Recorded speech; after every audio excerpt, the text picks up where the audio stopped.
In Niger, speaking truth to power often comes at a high cost.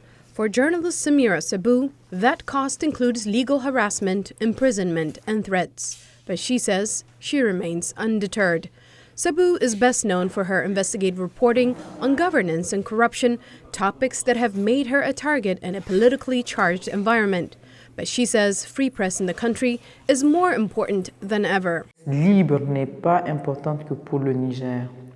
A free press is not only important for Niger, but it is also important today for a country that lives to the rhythm of globalization to have a free press open to the world. Sabou publishes on Facebook and is the president of the Association of Bloggers for Active Citizenship. In the past, she has written for other publications, and her hard-hitting investigative work has resulted in her arrest and appearing before court. She says she believes that the media should continue its watchdog role in her country.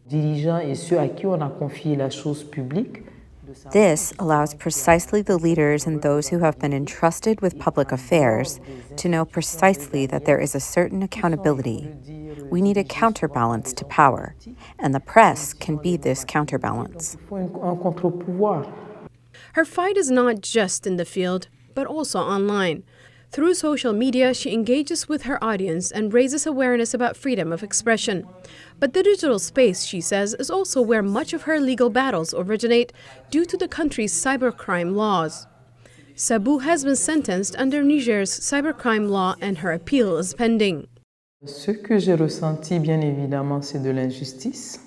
What I felt, of course, was injustice. Apart from injustice, I also told myself that there is improvement to be made at the level of our judicial system, where, through this detention, I understood that it is more of a punitive system than a correctional system. The country experienced a coup d'etat in 2023 when the presidential guard detained democratically elected President Mohamed Bazoum and a group of officers took control of the country. Military rule, Sabou says, brings its own sets of challenges to the media.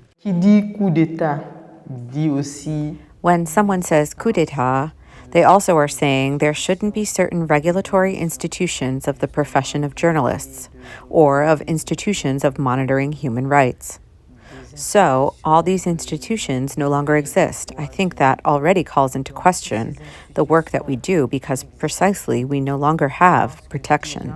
Despite these challenges, Sabou's work has earned her international recognition.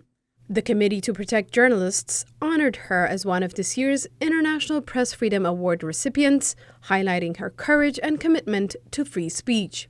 But it wouldn't be the first award. In 2021, Sabou was recognized with the Freedom of Expression Award by the Index on Censorship, a UK-based media advocacy organization. Although the Nigerian government continues to put pressure on Sabou, she remains an outspoken advocate for freedom of expression.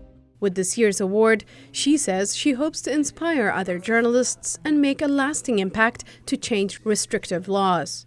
C'est de travailler justement. We intend to work to improve the framework of freedom of the press and work with women, young people, institutions of the Republic as well to allow that the exercise of the profession of journalism and other professions like online content creators can be valued and respected by our state. Sabou says she expects to face more challenges, especially in regions where freedom of expression is curtailed, but she says her work has purpose. Salem Solomon, VOA News.